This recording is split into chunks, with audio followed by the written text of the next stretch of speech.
Hey folks, Patrick Francie here, host of my podcast, The Everyday Millionaire, inviting you to listen in on my conversation with my guest today, Colleen Matthews. Now, Colleen is one of those very special individuals who embraces growth and life by being a lifelong learner. She launched her career early on in Calgary, Alberta with PricewaterhouseCoopers, but then she moved on to the Cayman Islands where she worked for 12 years in the hedge fund industry. She earned her CFA designation in 2000, and then she returned to Canada in 2008 to raise her growing family and shift her professional attention to real estate investment.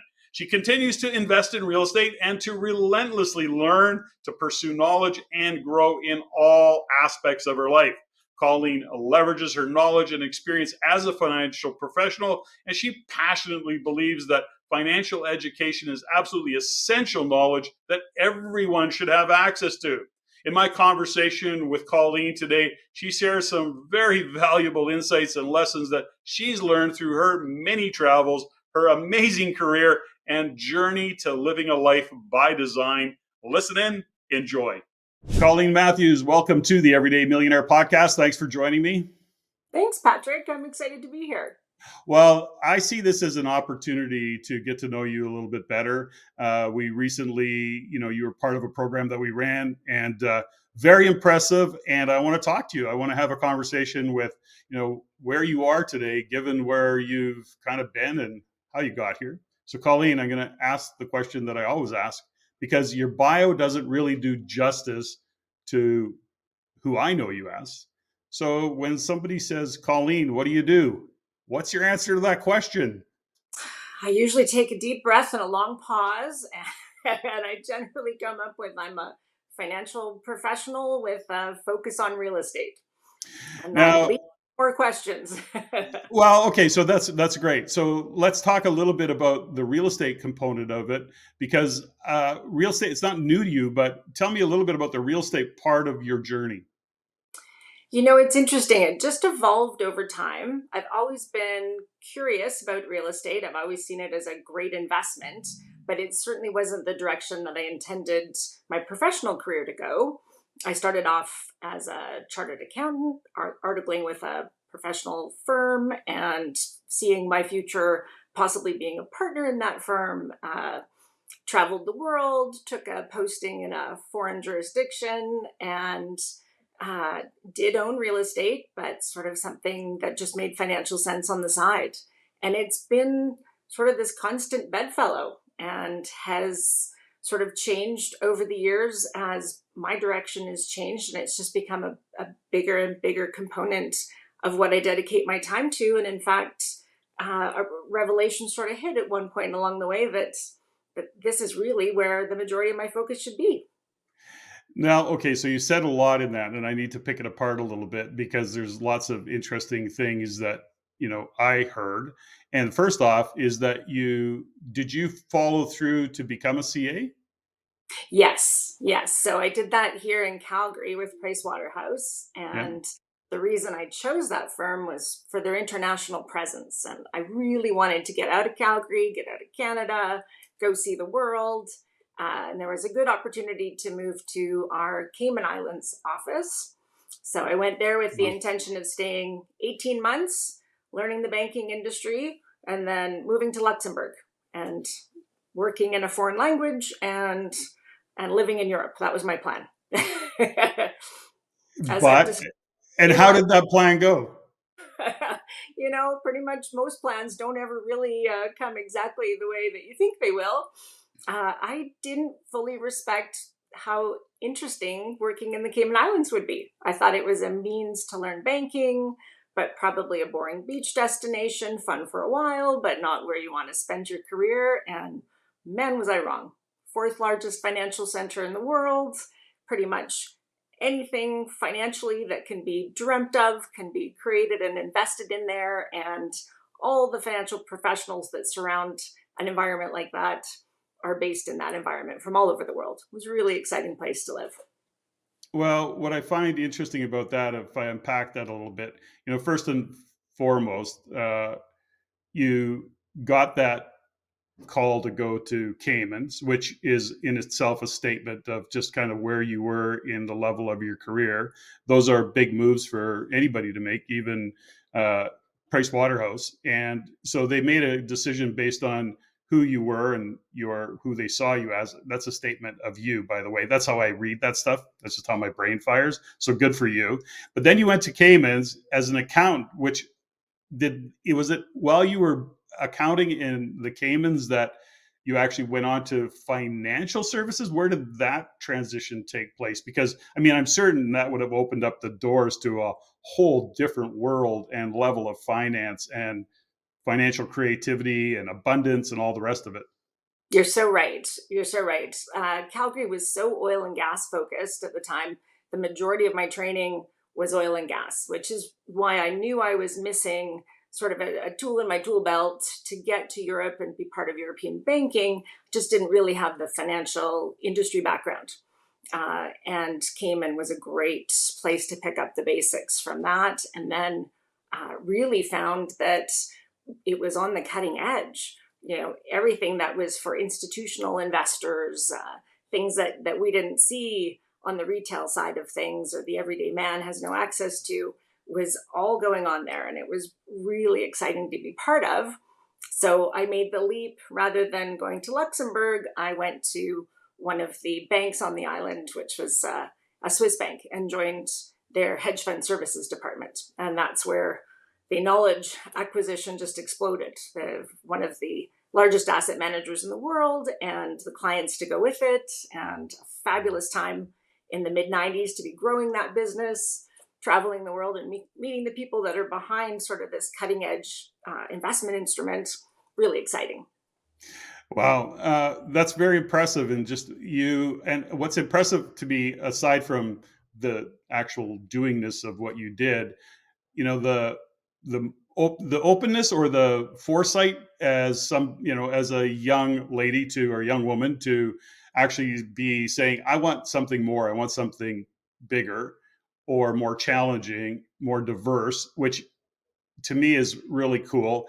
And I want to know a little bit about, I'm curious, when it comes to entrepreneurship and then expanding just the roles that we take on and the jobs that we take, career paths, perhaps, is it nature or nurture? So let's go back a little bit and tell me, like, how did you get on that path to saying Calgary's just not big enough, or there's just not enough here for me in Calgary? When did you have that realization? Why did you have it? Was it a parent thing? Was it a professor thing? Like, how did you get to that place?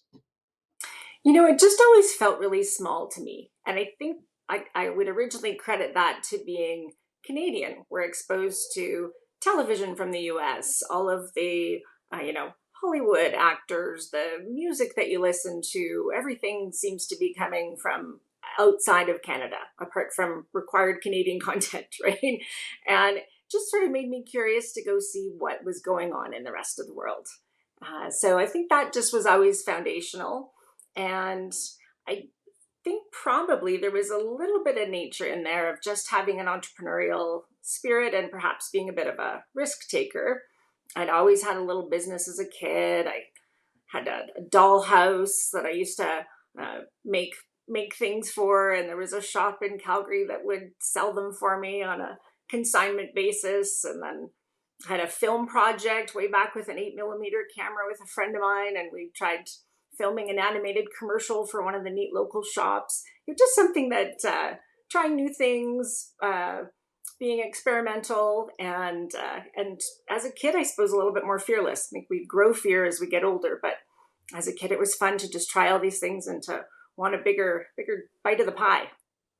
It's interesting that we look at Canada, and certainly just based on research that I do and, my background these days, these past several years of that part of what I do, you really start to understand in the big picture how small Canada really is, and 38 million people or whatever the exact numbers, it's somewhere in that neighborhood. I mean, we are just barely a rounding error to any place else in the world that has that kind of meaning. And I love Canada, by the way, but to your point, it really is a small world that we live in a geographic big area. So it's interesting that we have those realizations. You had it much younger than I did, and that's kind of cool. Now you're back to a little bit about your parents, Colleen. Were your parents entrepreneurial? What role did they play in your life? Fabulous role models in many ways, but not entrepreneurial. Always largely worked for someone else. My mom was a Hmm. social worker, my dad, an engineer, educated people, very supportive. But I think part of that rebellious stage of I'm going to do everything different than my parents did. And then Hmm. what we all largely become our parents at some later point down the stage, right? That it was sort of wanting to break through the boundaries and do things that I saw them not necessarily doing, but I wanted for myself. And then kind of funny how you come full circle and you realize that some of the things you really value bring you right back to where you started from. Interesting, isn't it? Now, did you have siblings? Yes, a younger brother. And younger brother, did he go on to do cool things like you, or he's a totally different path? Totally different path. He did his own cool things. Yeah, he got to go work for Nortel when they were the Big biggest thing. employer. Yeah, so his computer engineering, somewhat like my father, ended up going that direction, but also in a different city. And he's stayed in Ottawa to date. He's forged his own path in an entirely different direction. So as you were working in the Caymans, Colleen, when you look at what you took on and what you embraced in terms of, uh, I guess, just overall education, learning, growth, what was driving you back then? Do you remember? Was it just this real curiosity into business models, into finance? What was kind of underlying the drive for you to really take that on? I mean, Cayman is a beautiful place, but of course that gets old really fast too, unless you've got something great that you're doing. So obviously you had that going on, but is there an underlying driver there for you that you can kind of share with us that would make that you can connect to? Yeah, there were probably a few things going on. One being, great time in a great place as an industry was really expanding and working with a team that was fully funded and resourced. We had excellent marketing people, great reputation, access to fabulous clients who were at the top of their game in their various fields, whether it was futures traders in the coffee industry in Brazil or our team in New York who were working with the best professionals on Wall Street to uh, very big presence in Dublin and London, and just a really exciting group of people who are all operating at the top of their game, which is always encourages you to do the same. I think that was one of the big factors, and another, it was still slightly early days. There was definitely a thought as to what a hedge fund professional looked like, mostly men, mostly Mm, of a certain profile. And I found it a little frustrating sometimes, but also a motivating challenge to break into these rooms and prove why I would be there. And that often meant a board table with 12 of my peers who none of whom wear a skirt. and yeah. uh, and it was an excellent environment to really sharpen my game and push me to do my best. I really enjoyed it. Well, it's interesting that you leverage that, and sometimes we don't know what drives us, right? Like we don't see perhaps until we reflect. Is that whatever part of you said, no, I got to prove to these men that I can pull this off, and that I can play the same game, and I can play at that level or better. And if that's what drives, if that's part of the drive, where you have something to prove, then that's great. I think it's awesome. And there's another part of this that I think is interesting too. Is I often say that we can't see opportunities until we see what's possible, and unless we can see what's possible, there's just no way for you to see the opportunities. It takes a long time for them to kind of grow or even figure out what it might be. It's interesting how important environment is, because you are seeing what's possible every day because you were surrounded by some, you know, very successful people in that industry. Is that kind of, when you reflect on it, Colleen, do you see the impact of that, or was that part of, am I stating some of what you saw as well? Yes, yeah, I think you're exactly right. And there were other female role models to follow. There was a fairly diverse team, for the fact that we were working in such an international environment. When I look at the team that I had in New York, fabulous, but somewhat homogeneous as a group. Um, Very different from the clients that I worked with in South America, right? Mm. And each pocket of people, you get to see things from a different perspective. You learn to value certain attributes. It was very interesting at a time when the hedge fund industry in New York was bigger than big. For example, my clients in Brazil, very subdued. They dressed differently. They were not trying to attract attention. I don't think kidnapping was as big a threat as it would be in Colombia or somewhere, but still, it was not the practice there to flaunt the wealth in the same way. And there was sort of a value system around that I think is really beneficial. And when you balance out so many different cultures and so many different perspectives, I think you can learn a lot and decide what you want to cherry pick from each to drive you forward. So how long did you wear the CA hat before you transitioned into financial services of some sort? Well, that was after qualifying in Canada, just about 2 years in Cayman, moved to financial services, still Mm, of using the chartered accounting skills. I was not course. doing accounting per se, but fabulous foundational block for building upon. And then learning the financial services industry. I was in Cayman for 12 years, over which time it became beneficial to learn to do my CFA designation as well. Just Mhm. speak the language of the managers that I was working with, and let them know we could have a conversation that we'd both understand. Always good to learn new skills, and kind of one thing, every generation that goes down, we're seeing constant education as just being the norm, even though once upon a time, and my original thought was I would be a CA and that would be my plan. I wouldn't necessarily go back to school ever, but now I'm constantly back at school. It's just part of growth and development. So that was part of the process there. It was just being driven to the next steps as each door opened and opportunities presented themselves. Well, it's interesting too, is that, CFA and this is my own story. I don't know this to be true, by the way. My sense of it is that it's true, is that CFAs don't really get behind a real estate or building a hard asset of real estate. They may get into, say, buying a REIT or even considering an LP, but if you're going to get into, the sticks and mortar real estate, they're not big fans of that. Is that a accurate statement? I think that's very true. And it's interesting. I think it was a fabulous educational learning experience. It wasn't one that I felt I really had monumental mental shift having gone through. I first sat down to take a look at what was involved, and an accounting component is there, an ethics component is there. There were sort of four pillars to the education, and I thought, well, I got accounting and I got ethics just fine, so I won't need to study for those. And it was very funny. There's a big difference between chartered accounting ethics and CFA ethics, and you're able basically to do whatever you want as long as you tell your clients that you are doing it as a CFA.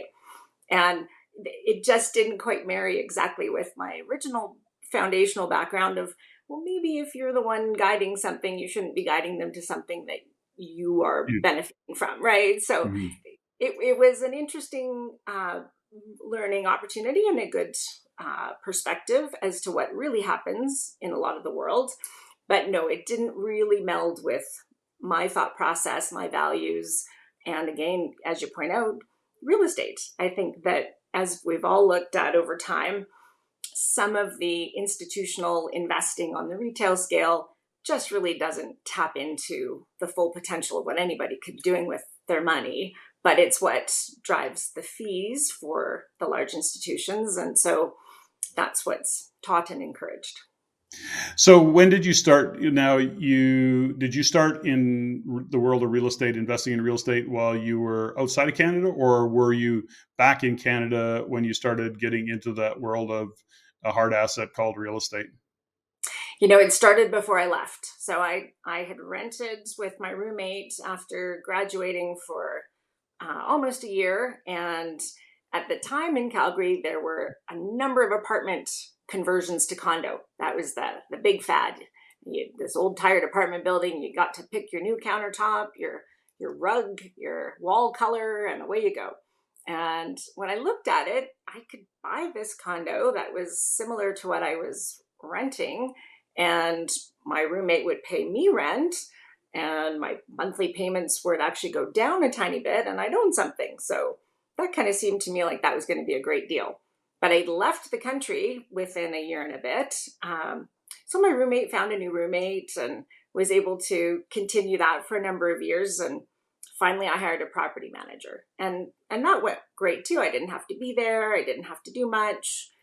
In the Cayman Islands, you're not as able to buy real estate. Part of it because you're on a work permit. You don't know how long you're going to be able to stay. You always need about a 5-year time horizon, I think, in order to recoup the selling costs and transaction costs for real estate. So it made more sense to buy additional real estate back in Canada, but the format was condo because I just wasn't there to oversee it. So, Mm-hmm. bought a couple more condos while living overseas.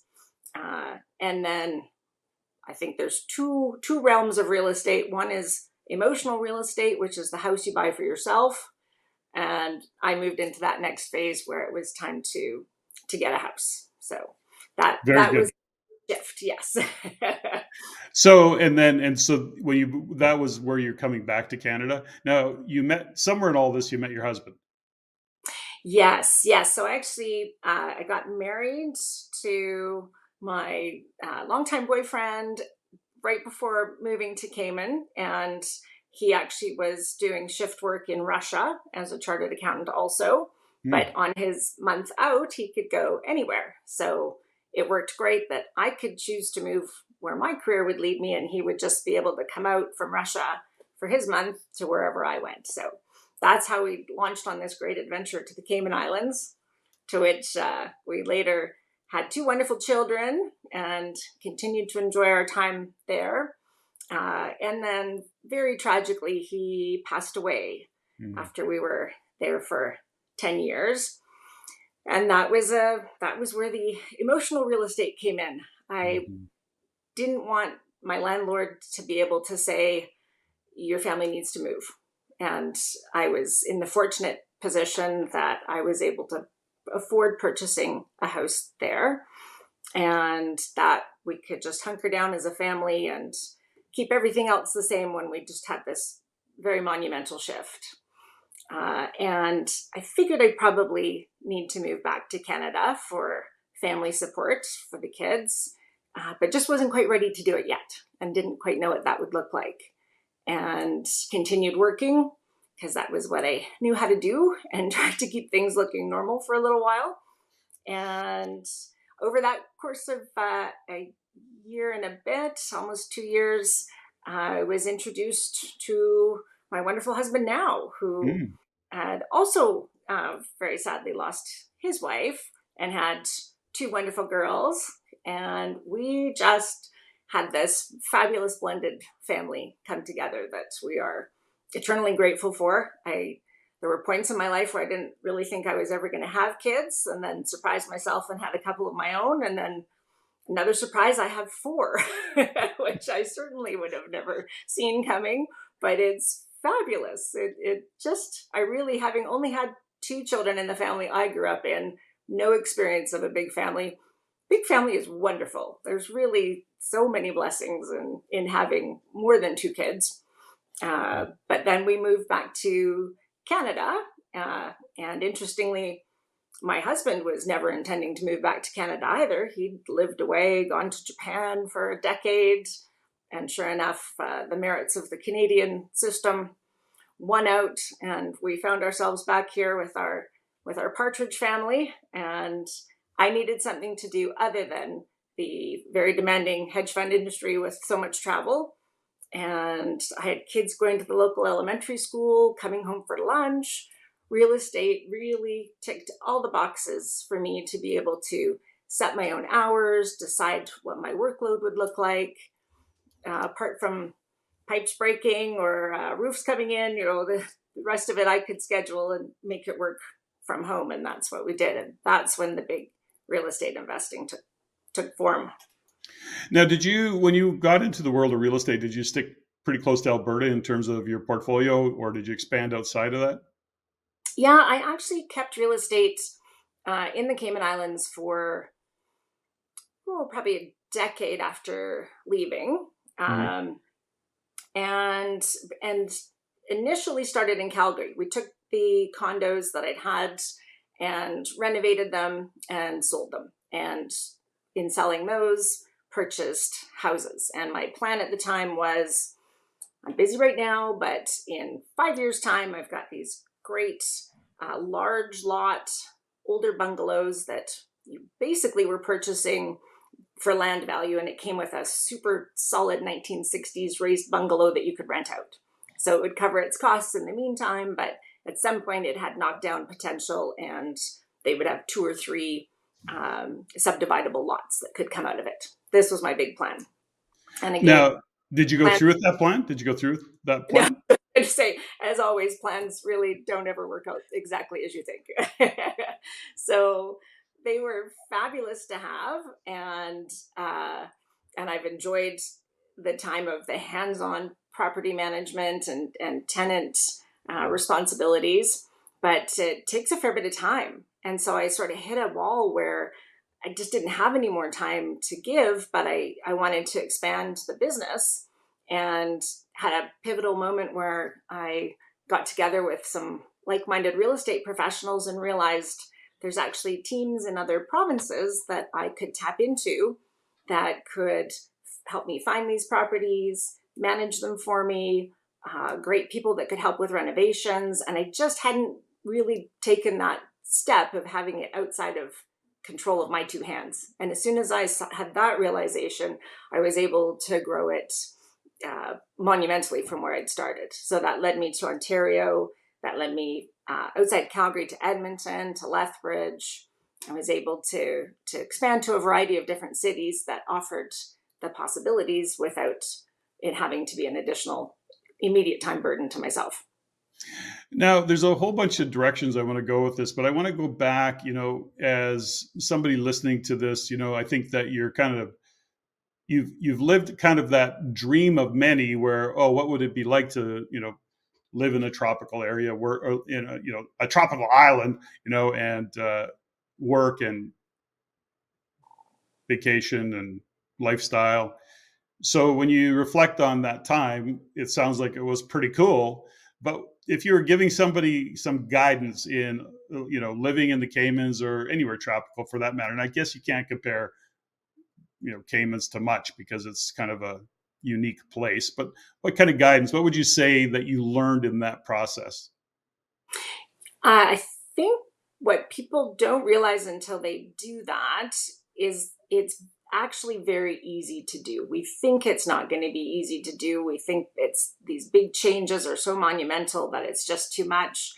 And for some people, it's something they really don't want. It was fairly quickly, some of our office mates would discover this just was not a fit. They missed the antique furniture they had back home. They missed certain routines, and they were happier where they originally started from. But for most people, when you push yourself to that moment where you're outside your comfort zone, you're going to have to make new friends. You don't know where things can be found. You realize you can figure all this out, and you just have to tap into resources. And you learn a lot about yourself and the world when you put yourself in that moment of stress.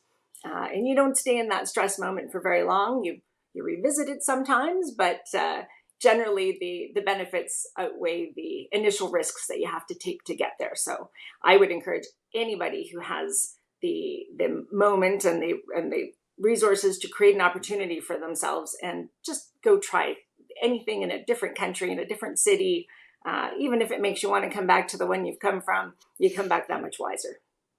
Well, what's interesting is that was now back then, was there an expat community that you had contact with or not really? It was very interesting. There was a very English expat community when I first arrived, and it is a British dependent territory. Hmm. But as I arrived, our hiring that year at Pricewaterhouse seemed to touch all corners of the globe. So we had Irish, South African, Scottish, English, Canadian. Doesn't work out for the Americans to go there, so there weren't very many of those.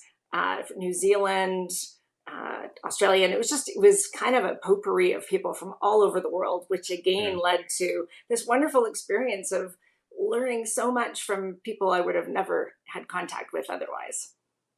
So, it's interesting that I think these days, when we look at all the immigration coming into Canada, and totally off topic, but kind of in line with, you going to Caymans or anybody going anywhere. I've got some friends that have moved to China, for example, and they live there for 2, 3 years full on. And, a couple of Canadians going and living in China and what that was like for them. And we've shared that experience. But it really gives me an appreciation when I hear stories about from you or from friends that have gone somewhere. Imagine immigrants coming into this country, from faraway places, totally different climate, environment, and just how brave that is, and how, really, what does it take for immigrants to come, move their families, sometimes separate their families, and the one of them live here for a few years before they bring their husband and their kids or wife and kids. It's like it really stretches my mind about what it takes to do that. I don't know that I could, by the way. I don't know that I could. And I think about, in the case of what's happening in the world today, you've got Ukrainian refugees coming here, and really how powerful that is, like what it takes for your AQ, your adversity quotient to do that. So I know it's a random comment, but it just made me think of that.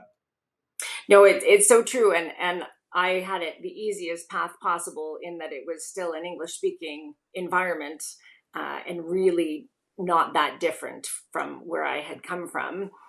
When you look at the contrast of potentially moving somewhere like China or the Ukraine or South America, where things look so different than where you've come from, and the language is so different, there'd be so many barriers. I had it very easy with no language barrier, and I'd love to think I might be brave enough to try it elsewhere. My original plan was to get to Luxembourg and put that school French to a test, but that would have been difficult. I would have never got the accent quite right. I would probably never been fully accepted. It would have been a lot of work. There was a time where I was literally going to be moving to Quebec City. This was quite a few years ago, 20 years ago. And like, it was a done deal, and it ultimately changed. But prior to that, I was having to be that adult being self-taught at the time in French. And I was like, I don't think I'll ever get this. Learning a new language as an adult is really hard work, and Oh, probably, like I just couldn't wrap my mind around it. And I'm still trying to, think in English and speak in French and all the rest of it. And of course, I did learn a lot, but, use it or lose it. And I've lost it. But anyways, it turns out I did move to Quebec City. I love Quebec City, by the way. wow. Beautiful. And anyway, so that's how that all unfolded. Good It for didn't, you. You moved. You say you can't do it. You did it too. yeah. So tell me a little bit about, when you think about, one of the questions that I like to engage in sometimes is, you've done all this, this many years later, you're here today, you're still young. And, if you look and reflect, what would you say is your superpower, Colleen? Hmm. I think the ability to look at what I think I want to move towards. I try not to use the word plan so much anymore, but what I think I'm working towards, the goal that I would like to progress towards, and seeing what might need to be done to get there, and looking for the tools to make that happen. I don't think I would say I have one specific attribute that's a superpower, but I do think I'm ready to work hard. I research, learn, keep my ears open, try to leverage what's around me, and work towards a goal. I think those would be sort of the skill set that I think has served me really well over the years and the many different pivots that I've had over time.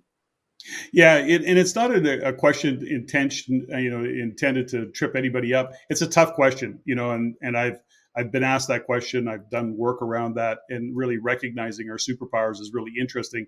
Easier for people outside of us to kind of point those out. Works really good in a group session with people you know.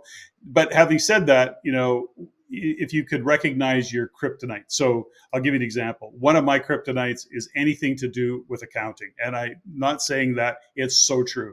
My eyes glaze over, and my accountant, who I've worked with many, many years, knows that to speak to me, it's got to be point form. Don't wander around, and speak with some intention and intensity. Otherwise, he'll put me to sleep. I'm just not interested. And it really shuts me down. So it's funny, but that kind of minutia is an example of what my kryptonite is. If you want to shut me down, just get me into that kind of minutia. So that's just an example. Do you have an example of what might be your kryptonite that you just forget it? I'm not going to do it. I think that ties so well in with, if I could distill what I think a superpower might be, maybe positivity and perseverance. Mm. And for me, what sucks that out of every pore is when I'm surrounded with negativity. I think then you start to triggers an imposter syndrome. It makes you feel like this is an environment where you just can't do, and others are picking holes at you, so maybe you aren't really what you thought you were. And there are environments that have that energy to them that, once I recognize it, I dismiss myself from it now. And I think I'm getting better at recognizing what those environments look like. But it's just, I'm vulnerable to allowing myself to have the energy sucked out of me if I surround myself with the wrong people. And I try to be quite careful about that now. That is, man, that's so important. But, it's interesting that when you consider, where you built your career and built a lot of your learning was because you were actually in the environment. It's interesting that, within RAIN, within the community, it's really about environment and like-minded individuals, and, putting yourself in a community of those kinds of conversations. Now, not everybody aligns and not everybody's at the same level, but just fundamentally, is to shine a light on the fact of how important environment is, as well as community. And when I think about how you shared your story about what was going on in the Caymans, that's what you had created. And whether you created it or not, I say you created it because it manifests only because you can step into it. And lots of people would have the same opportunity and been intimidated by it and not gone in. They would have walked away from it.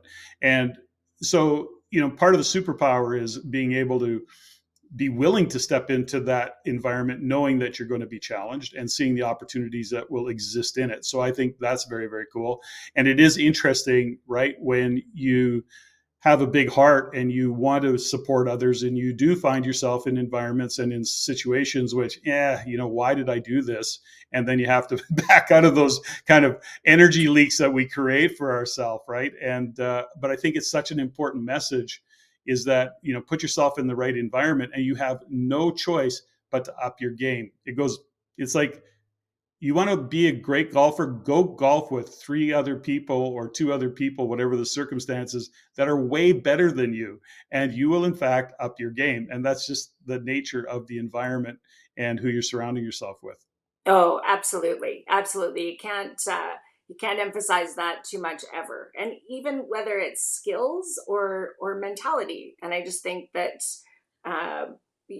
being around other positive people, not that everyone has to be happy all the time, but you really, when you surround yourself with others that lift you up, then you really go places a lot faster than when you end up being in a group that that really doesn't support you in the direction that you want to go. Well, I think and I think there's something that you just said there, which is it's not always about being happy. You can be happy having a lot of challenges. It doesn't mean that you're unhappy. It's just this is a phase that you go through with these challenges. And I think that some people are happy having those challenges, although it might not seem that way. That's part of the growth. That's where the growth lives, is in those challenges. And so, yeah, it's an interesting, but you said it, it's, not only the skills, it's the mentality. And, if you don't have the skills, then you better bring some mentality of openness and a willingness to, up your game and to learn and to grow and to actually gain those skills that you might be missing. And that's a big part of it, I believe anyway. So we got off on a little bit of a tangent, but I think it's just an important insight to share.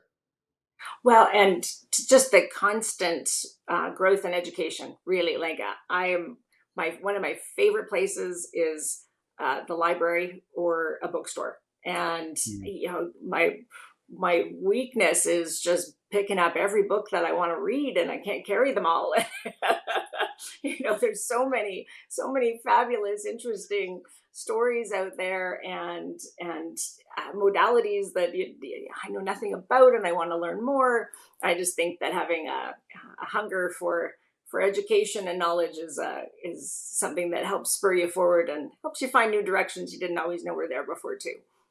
Well, you said something that you're looking at hard copy books. Is a hardcover, hard copy, or a that book that you have in your hand, is that that tactile feeling of a book in your hand, is that still important to you?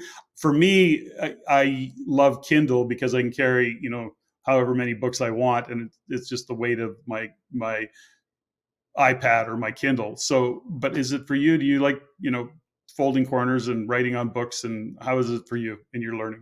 Yeah, I'm tactile. I love carrying that book. If I go to the beach, I want a book in my hand. If I'm sitting at the couch, I want a book in my hand. A little bit better about, newspaper and magazines can all be online. But if I'm going to really indulge in something, then I think it takes more of I'm connected to it if I'm physically holding it, reading the words. I don't want someone else to read it to me. I can read faster than they can speak, and they sound really funny if I put them on 2 times speed. So I like having a physical book and reading it. And I find there can be more than one book on the go, right? I've got a book it's an escape book. You just enjoy reading somebody's fictional world.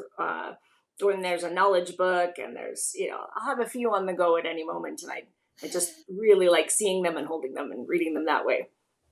Well, that's interesting. Some are like that. You bring that. And I don't know where we got it from, but there's a commitment that I've recently made, and I don't know what was driving it. Somebody that, I don't know who it was. That I think it was Ryan Holiday, but I'm not sure. Anyways, somebody had said, take the time to read a book. Instead of being quantity and how many books you particularly read, really dig into a book, like digest it fully. So take a month to read a book. And it was interesting that I get into efficiencies. So again, I may have my iPad and a Kindle reader, and I like that because I can highlight and make notes and copy and paste thing, and that's kind of how my brain works.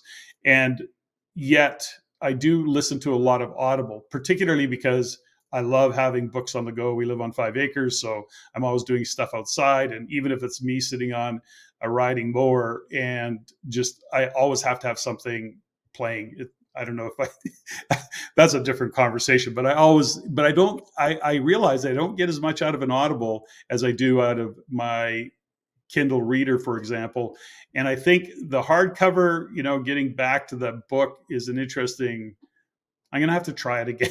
maybe I'll take it on. I haven't. It's been so long since I picked Well, up it's a so book. funny. I've got a book club, which is a lovely group of people that I would be probably one of 3 that actually still physically read a book, and most have it in their ears when they're dog walking or doing other things. And And it's a different perspective. I think there's probably a place for both, but how nice that we all have the choice for what works best for us.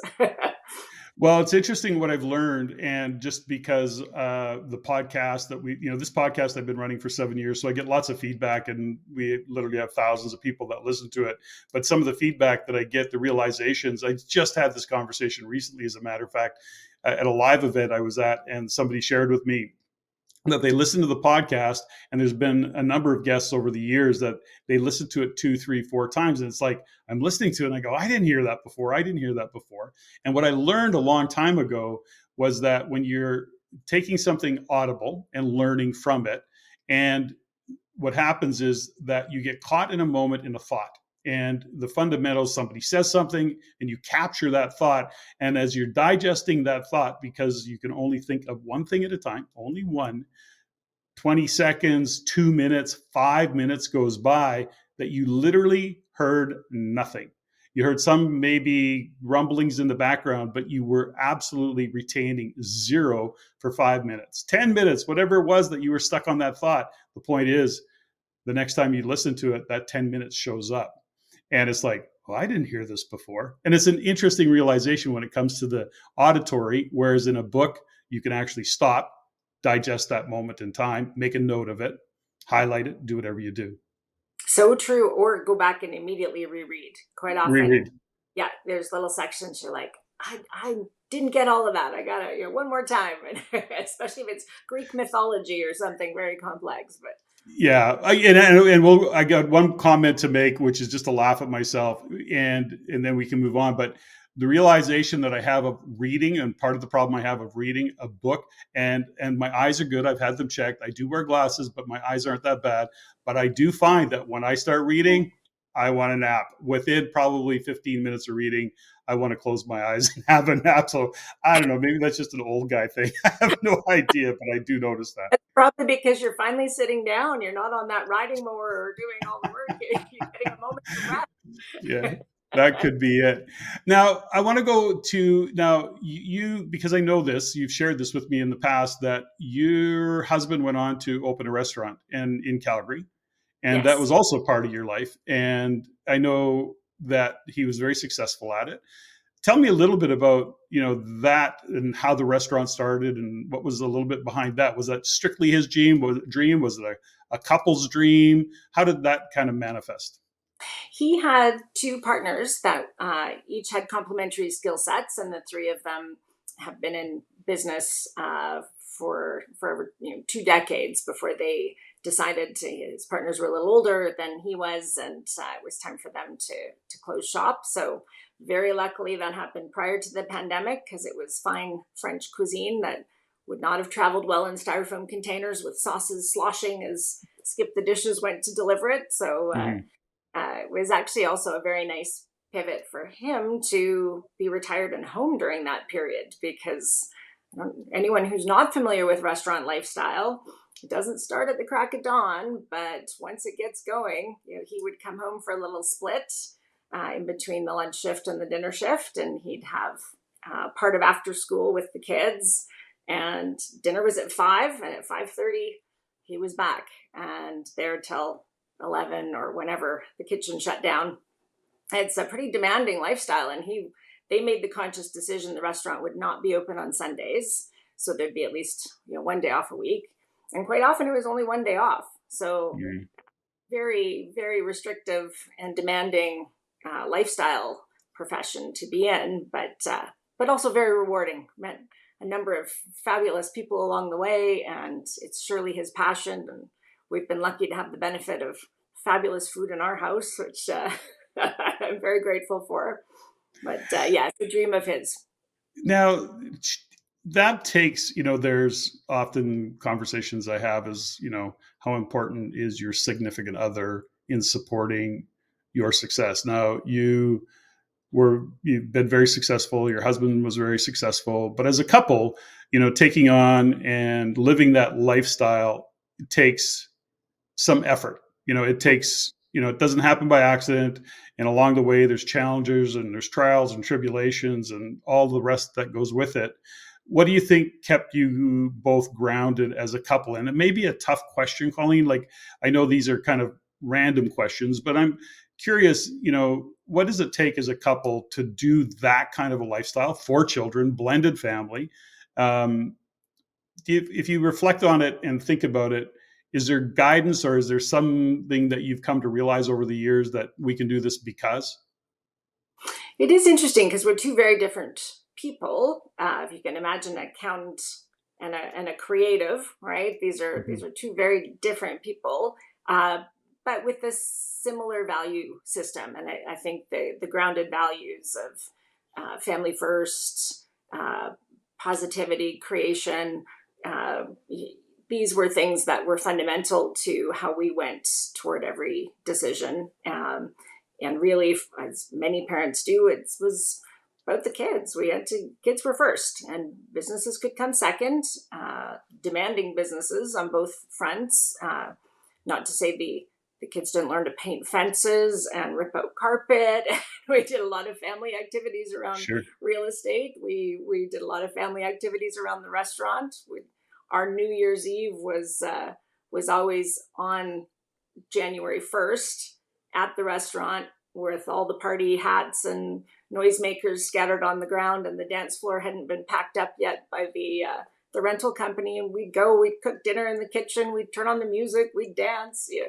We just are adaptable, I think, to finding the little nuggets of time and things that were most important to us, while also being able to support fairly demanding businesses on both sides. And it's been interesting to see that shift into retirement now, because it's a whole nother phase of life for my husband to be retired and for me to still be working, and what that looks like as a couple. What have you learned about yourself over the past 3 years in terms of COVID, or what have you learned as a couple, or is there been some kind of aha moments that you reflect on over the past 3 years, given what happened with the pandemic, and you're going, "This is interesting"? Anything that shows up for you?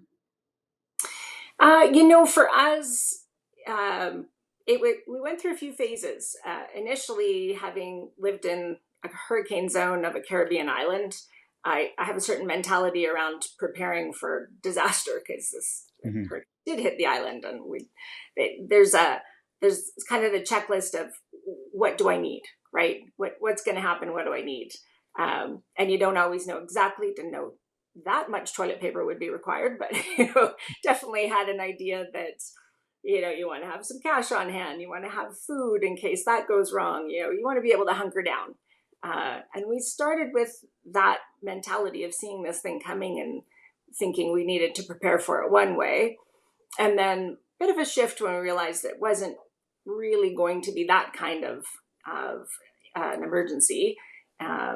It really was something to do with, what do we do with all this time? How do we turn this into something that's positive? And we were sort of blessed with the timing of Bob's retirement and being home and kind of having a bit of a recapture of all our kids, because they were high school and university age, and they should have been elsewhere, but we had them kidnapped.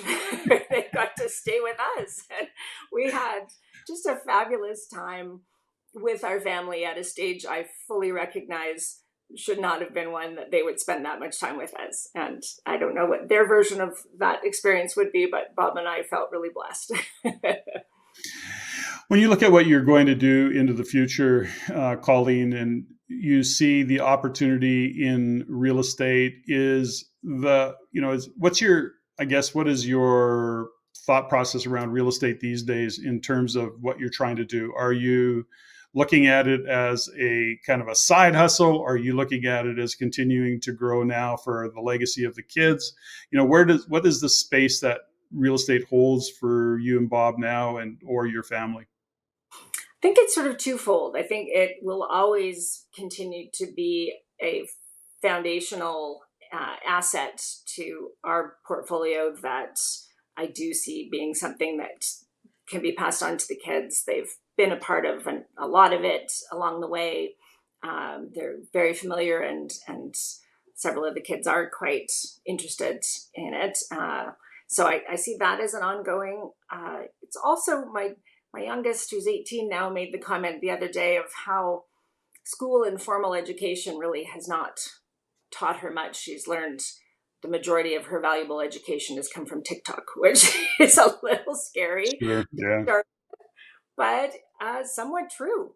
And it's interesting to me what is not being passed on to our kids. And I think at a time when nobody had a lot of extra disposable income, sort of our generation, our parents' generation, the thought of investing in real estate was superfluous to be taught, because really, if you could afford your own home, that was what you were striving for. But now financial education is so important, and really not being, it's glossed over at best, I find, with the K-12 education system that we have in Canada. There's a few little programs that pop into the school and teach them how to run a little company or a few things, but the basics of credit card debt, how you would want to try to save over time, living within your means, none of this sort of foundational financial knowledge is really being passed on to our kids. And it's a gap. I think that would be something I'd really enjoy being part of. I'd joined a group quite early on in its existence here in Calgary. It's called the 51. And its name comes from the fact that women represent 51% of the population, and yet much smaller percentage of venture capital dollars when it comes to funding startups. And it's kind of neat, over the course of the past handful of years, that group has grown to 23,000 plus people. It's not just Alberta based, although that's still where we all live. They dollars that have gone to startups in so many industries, food and ag and tech. We're looking now at 30% of venture capital dollars for tech startups are going to female founded or female co-founded companies here in Alberta. And the national average is 13. So where we often see Ontario being the center of Canada, if you want to have venture capital dollars into your tech startup, as a woman, this is the place to be. And I think from our oil and gas history, we've always been quite entrepreneurial in this province. Yeah. But it's kind of neat to see that with a lens of Canada, and the numbers get even worse if you go south to the US. There's kind of a lot of interesting change coming here. And the more that we can push down that learning to the younger generations, the more that they'll be ready to take on the next challenges of industries that they'll be part of that haven't even been invented yet. Wasn't that the truth? I love that, by the way. I think that sounds amazing, and look forward to hearing more about that. When you look back, or you consider where your kids are today, have you been pretty intentional about that financial education component of it? Have you found that they're open to it, Colleen? Oh, yes. Yeah. And whether they, each child's so different, and Sure. everyone had their natural abilities. But we had a program at the house where everybody had a little notebook, and they got $5 allowance every week, and they put it 1 week in the spend, next in the save, and the next in the donate column. And they had to add up all those little numbers. And if they wanted to buy something, they had to track that.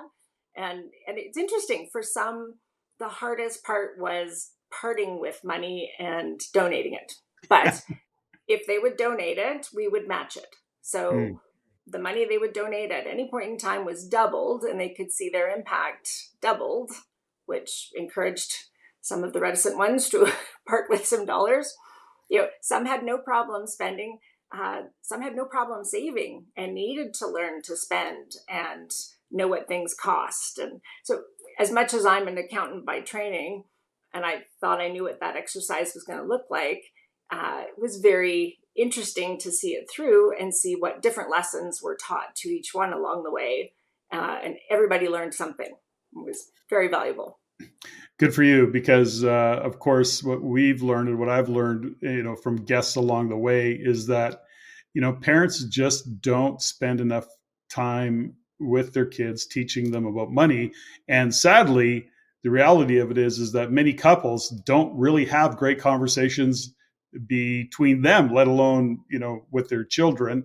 And, money is often, or can often be, an emotionally charged conversation if you've got a couple and, depending on what their background was being raised as a child. I didn't have big, extensive conversations with, let's say my parents, although my dad was pretty great. Like he would take some time and explain a couple of things with me. And, it's interesting what sticks. And I just always remember I was young. I'm probably 14 years old. And it was just a conversation in passing. I think I asked him some question and it sparked a comment from him, which was, something along the lines of, whatever you do, make sure that you manage your credit and don't take credit on, and manage your credit rating and make sure it always stays really strong. Now, I didn't take a lot of advice from my dad. I was kind of not on that same page often with my father, but for some reason that particular message stuck, and boy, did it ever serve me. So it's interesting where we get the lessons from, and from our parents along the way. So I don't know where I go with that comment, but understanding that it could be so much more intentional.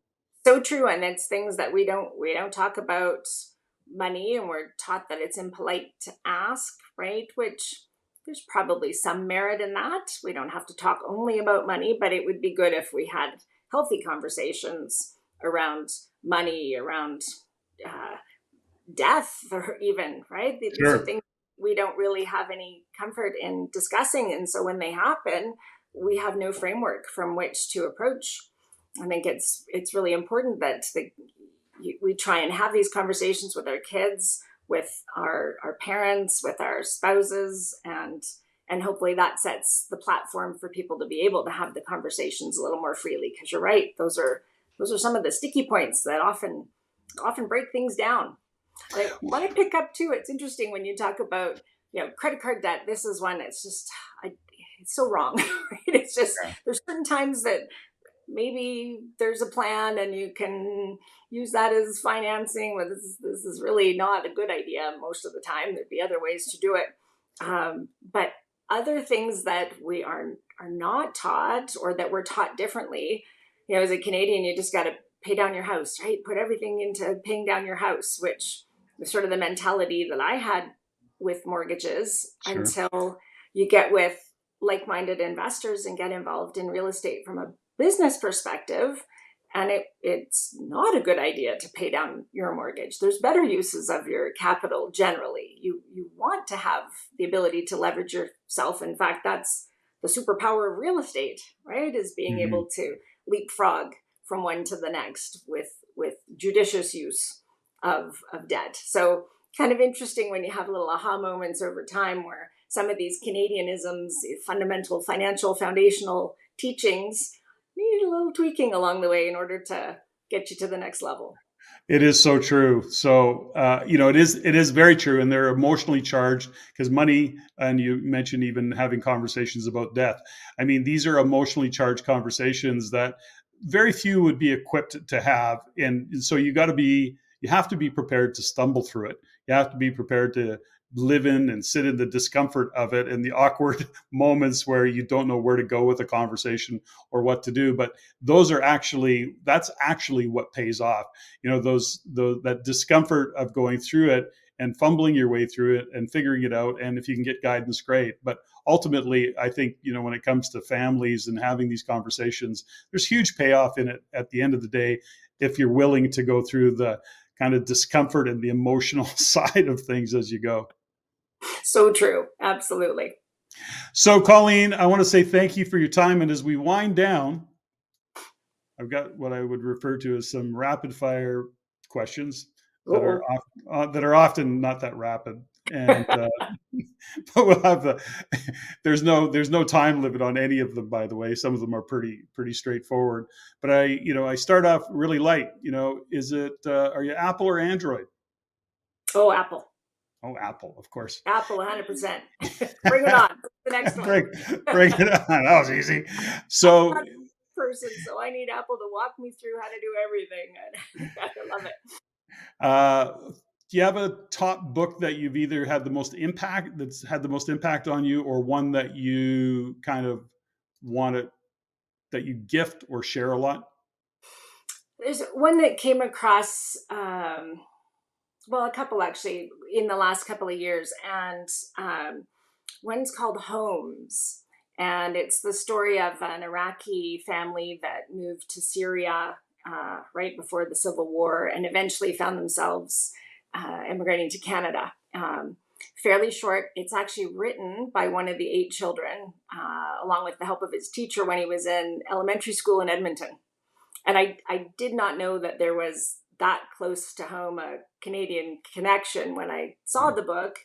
And it's a fascinating read, and one that I have passed on to initially all my kids and then friends, just for some perspective on this global world that we can't imagine having some of these challenges in our lives, and yet we're coming across a lot of people in our country that have had these challenges. And I think it's just sort of eye-opening to, it's just a peek inside the box of what other people may have been dealing with in life, and perhaps reframes for ourselves some of the gratitude we should have for the lives that we've been able to lead, and where we might be able to help others along the way. Yeah, that goes back to what I said earlier about immigrants coming into this country. Some of the stories are just would Oh, blow our minds. It is really remarkable. So well, brave. and even more than that, the perspective to understand, like, one of his greatest challenges when they got to Edmonton was they were placed in a house where there was basically a bedroom for every kid, because that's what we think should happen as Canadians. And they found it traumatizing. They were used to sleeping together. They Mm. lost this connection. They'd eat dinner and then go to their rooms, which is kind of what lots of people do in North America, but it wasn't consistent with their Awesome. value system, and was, in addition to the winter and the new language, it was just too much of a disconnect. And you think, wow, other people from other places have different frameworks, and you can't always impose our own thought process. I'm sure the humanitarian group was doing the best they could by giving them such a big home, but it wasn't really a favor in the end. That's so interesting. And you had another book that you're going to Oh, mention? yes, actually, the Melinda French Gates book, The Moment of Lift, which is just about when you empower women, and not as a feminist perspective, rah rah, just from a grassroots, educational perspective and worldwide. If you really want systemic change within communities, you have to engage all parties, which includes women in a big way. And we traditionally have done it mostly on men as the decision makers, head of households, and Mhm. and her perspective on how a lot of the philanthropic work that she does has been targeted to reaching that other 51% of the population. And the moment that lifts all of us up when we do that, it was quite empowering. And when I read that, I've passed that on to quite a few people as well. That's awesome. And do you have a favorite song or a favorite band, a go-to? I love so much music. Mm. Uh, one, Billy Joel, all time favorite from Mhm. elementary school to today, Yeah. still one of the best. But I really enjoy a lot of music from around the globe. We have a number of Latino bands I follow, Mexican, Brazilian. Just sometimes there's whatever mood you're in. It's nice to match the music to the mood. Awesome. How about a favorite movie? Planes, trains, automobiles. What's-